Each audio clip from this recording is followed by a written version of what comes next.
जय श्री राम मित्रों मैं आप सभी को यहाँ पर संपूर्ण भागवत महापुराण की कथा सुनाने जा रहा हूँ और यह कथा मैं आपको हिंदी में सुनाऊंगा। आज का प्रसंग है प्रथम अध्याय मैं आपको सुनाऊंगा। ओम नमो भगवते वासुदेवाय। श्री प्रथम अध्याय देव ऋषि नारद की भक्ति से भेंट। सच्चिदानंद स्वरूप भगवान श्री कृष्ण को हम नमस्कार करते हैं, जो जगत की उत्पत्ति, स्थिति और विनाश के हेतु तथा आध्यात्मिक, आधि दैविक और आधि भौतिक तीनों प्रकार के तापों का नाश करने वाले हैं। जिस समय सुखदेव जी का यज्ञोपवीत संस्कार भी नहीं हुआ था तथा लौकिक वैदिक कर्मों के अनुष्ठान का अवसर भी नहीं आया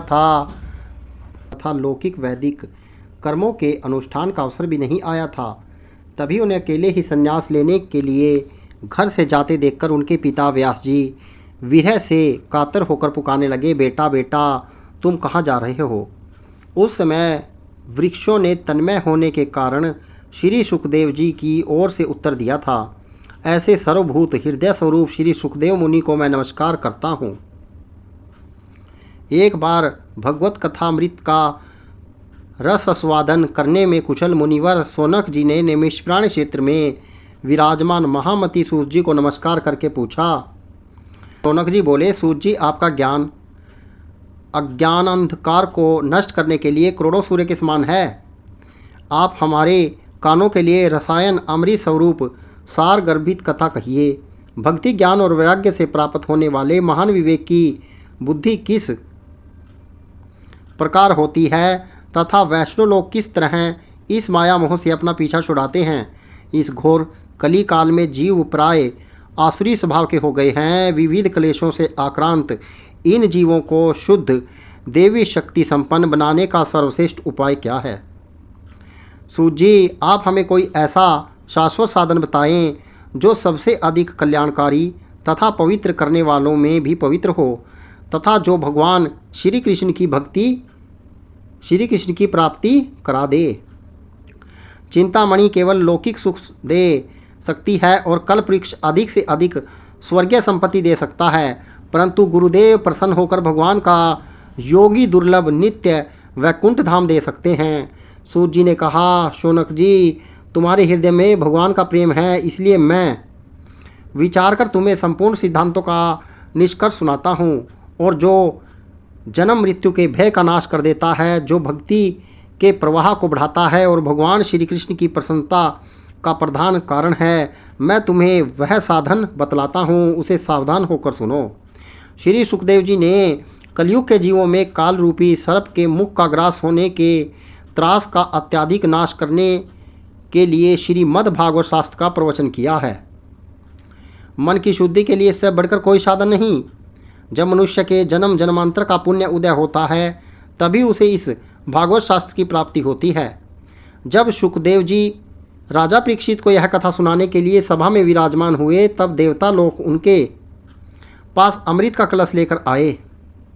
देवता अपना काम बनाने में बड़े कुशल होते हैं, अतः यहाँ भी सबने सुखदेव जी मुनि को नमस्कार करके कहा, आप यह अमृत लेकर बदले में हमें कथा अमृत का दान दीजिए।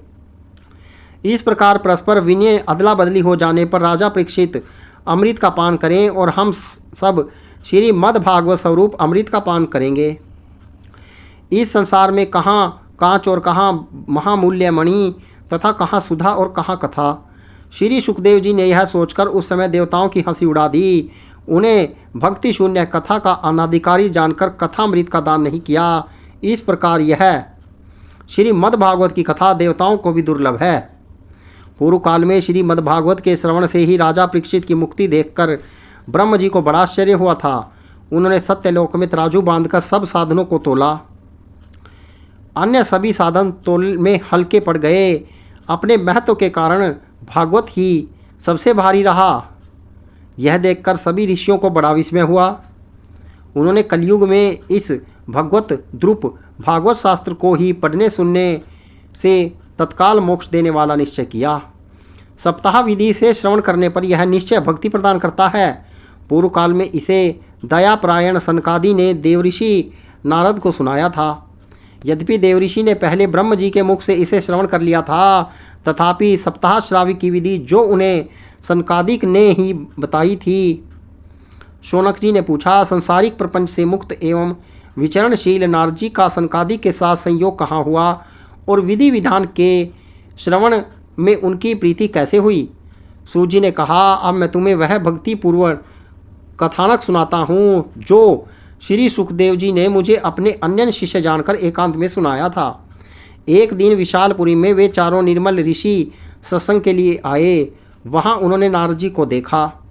सनकादिक ने पूछा, ब्राह्मण, आपका मुख उदास क्यों हो रहा है? आप चिंतातुर कैसे हैं? इतनी जल्दी जल्दी आप कहाँ जा रहे हैं और आपका आगमन कहाँ से हो रहा है? इस समय तो आप उस पुरुष के समान व्याकुल जान पड़ते हैं जिसका सारा धन लुट गया हो। आप जैसे आसक्ति रहित पुरुषों के लिए यह उचित नहीं, इसका कारण बताइए। नारद जी ने कहा, मैं सर्वोत्तम लोक समझकर पृथ्वी में आया था। यहाँ पुष्कर, प्रयाग, काशी, गोदावरी, नासिक, हरिद्वार, कुरुक्षेत्र, श्रीरंग और सेतुबंध आदि कई तीर्थों में मैं इधर उधर विचरता रहा, किंतु मुझे कहीं भी मन को संतोष देने वाली शांति नहीं मिली। इस समय अधर्म के सहायक कलयुग ने सारी पृथ्वी को पीड़ित कर रखा है। अब यहाँ सत्य, तप, शौच, बाहर भीतर की पवित्रता, दया, दान आदि कुछ भी नहीं है। बेचारे जीव केवल अपना पेट पालने में लगे हुए हैं। वे असत्यभाषी, आलसी, नमंद बुद्धि, भाग्यहीन, उपद्रवग्रस्त हो गए हैं। जो साधु संत कहे जाते हैं वे पूरे पाखंडी हो गए हैं। देखने में तो विरक्त हैं, किंतु स्त्री, धन आदि सभी का परिग्रह करते हैं। घरों में स्त्रियों का राज्य है। साले सलाहकार बने हुए हैं। लोभ से लोग कन्या विक्रय करते हैं और स्त्री पुरुषों में कलह मचा रहता है। महात्माओं के आश्रम, तीर्थ और नदियों पर यवनों, विधर्मियों का अधिकार हो गया है। उन दुष्टों ने बहुत से देवालय भी नष्ट कर दिए हैं। इस समय यहाँ न कोई योगी है, न सिद्ध है, न ज्ञानी है और न सत्य कर्म करने वाला ही है। सारे साधन इस समय कलिरूप दावा नल से जलकर भस्म हो गए हैं। इस कलयुग में सभी देशवासी बाजारों में अन्न बेचने लगे हैं। ब्राह्मण लोग पैसा लेकर वेद पढ़ते हैं और स्त्रियां वेश्यावृत्ति में निर्वाह करने लगी हैं। इस तरह कलयुग के दोष देखता और पृथ्वी पर विचरता हुआ मैं यमुना जी के तट पर पहुंचा, जहां भगवान श्री कृष्ण की अनेकों लीलाएं हो चुकी हैं। मुनिवरों सुनिए, मैंने एक बड़ा आश्चर्य देखा। वहाँ एक युवती स्त्री खिन्न मन से बैठी थी। उसके पास दो वृद्ध पुरुष अचेत अवस्था में पड़े और जोर जोर से सांस ले रहे थे। वह तरुणी उनकी सेवा करती हुई कभी उन्हें चेत कराने का प्रयत्न करती और कभी उनके आगे रोने लगती थी। वह अपने शरीर के रक्षक परमात्मा को दसों दिशाओं में देख रही थी। उसके चारों ओर सैकड़ों स्त्रियां उसे पंखा झल रही थी और बार बार समझाती जाती थी। दूर से यह सब चरित्र देखकर मैं कौतूहल उसके पास चला गया। मुझे देखकर वह युवती खड़ी हो गई और बड़ी व्याकुल होकर कहने लगी। युवती ने कहा, अजी महात्मा जी, क्षण भर ठहर जाइए और मेरी चिंता को भी नष्ट कर दीजिए। आपका दर्शन तो संसार के सभी पापों को सर्वथा नष्ट कर देने वाला है। आपके वचनों से मेरे दुख की भी बहुत कुछ शांति हो जाएगी। मनुष्य का जब बड़ा भाग्य होता है तभी आपके दर्शन हुआ करते हैं। नारद जी ने कहा, तब मैंने उस स्त्री से पूछा, देवी तुम कौन हो? ये दोनों पुरुष तुम्हारे क्या होते हैं और तुम्हारे पास ये कमल नयनी देवियाँ कौन हैं? तुम हमें विस्तार से अपना दुख का कारण बताओ। युवती ने कहा, मेरा नाम भक्ति है। ये ज्ञान और वैराग्य नामक मेरे पुत्र हैं। समय के फेर से ही ये ऐसे जर्जर हो गए हैं। ये देवी यहाँ गंगा जी आदि नदियाँ हैं। ये सब मेरी सेवा करने के लिए ही आई हैं। इस प्रकार साक्षात देवियों के द्वारा सेवित होने पर भी मुझे सुख शांति नहीं है। तपोधन, अब ध्यान देकर मेरा वृतांत सुनिए। मेरी कथा वैसे तो प्रसिद्ध है, फिर भी उसे सुनकर आप मुझे शांति प्रदान करें।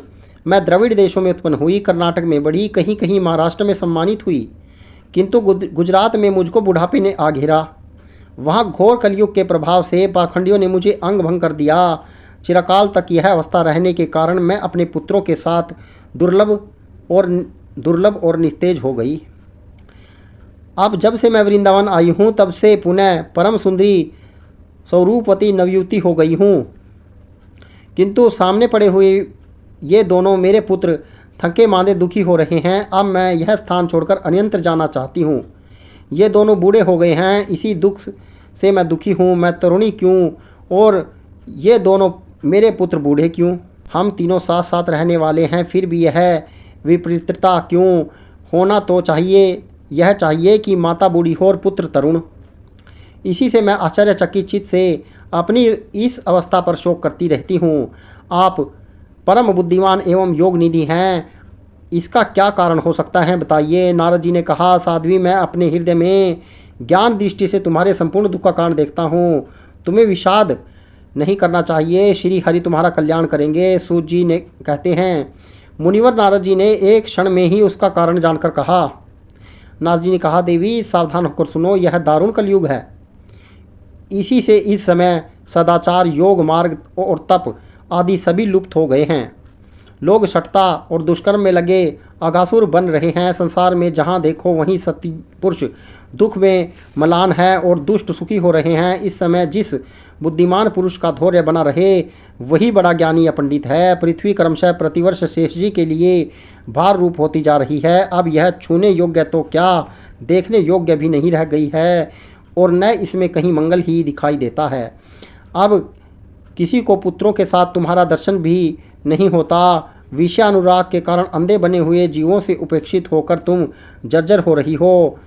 वृंदावन के संयोग से तुम फिर नवीन तरुणी हो गई हो। अतः यह वृंदावन धाम धन्य है, यहाँ भक्ति सर्वत्र नित्य कर रही है। परंतु तुम्हारे इन दोनों पुत्रों का यहाँ कोई ग्राहक नहीं है, इसलिए इनका बुढ़ापा नहीं छूट रहा है। यहाँ इनको कुछ आत्मसुख की प्राप्ति होने के कारण ये सोते से जान पड़ते हैं। भक्ति ने कहा, राजा परीक्षित ने इस पापी कलयुग को क्यों रहने दिया? इसके आते ही सब वस्तुओं का सार न जाने कहाँ चला गया। करुणा में श्री हरि से भी यह अधर्म कैसे देखा जाता है? मुने, मेरा यह संदेह दूर कीजिए, आपके वचनों से मुझे बड़ी शांति मिली है। नारद जी ने कहा, बाले, यदि तुमने पूछा है तो मैं प्रेम से सुनो। कल्याणी, मैं तुम्हें सब बताऊंगा और तुम्हारा दुख दूर हो जाएगा। जिस दिन भगवान श्री कृष्ण इस भूलोक को छोड़कर अपने परम धाम को पधारे, उसी दिन से यहाँ संपूर्ण साधनों में बाधा डालने वाला कलयुग आ गया। दिग्विजय के समय राजा परीक्षित की दृष्टि पड़ने पर कलयुग दीन के समान उनकी शरण में आया। भ्रमर के समान सारग्राही राजा ने यह निश्चय किया कि इसका वध मुझे नहीं करना चाहिए, क्योंकि जो फल तपस्या, योग एवं समाधि से भी नहीं मिलता, कलयुग में वही फल श्री हरि कीर्तन से ही भली भांति मिल जाता है। इस प्रकार सारहीन होने पर भी उसे इस एक ही दृष्टि से सारयुक्त देखकर उन्होंने कलयुग में उत्पन्न होने वाले जीवों के सुख के लिए ही इसे रहने दिया। इस समय लोगों में कुकर्म में प्रवृत्त होने के कारण सभी वस्तुओं का सार निकल गया है और पृथ्वी के सारे पदार्थ बीजहीन भूसी के समान हो गए हैं। ब्राह्मण केवल अन्न धनादि के लोमवश घर घर एवं जन जन को भागवत की कथा सुनाने लगते हैं, इसलिए कथा का सार चला गया है।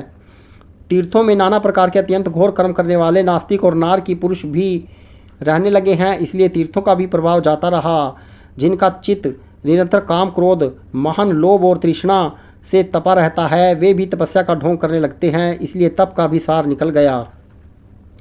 मन पर काबू न होने के कारण तथा लोभ, दंभ और पाखंड का आश्रय लेने के कारण एवं शास्त्र का अभ्यास न करने से ध्यान योग का फल मिट गया।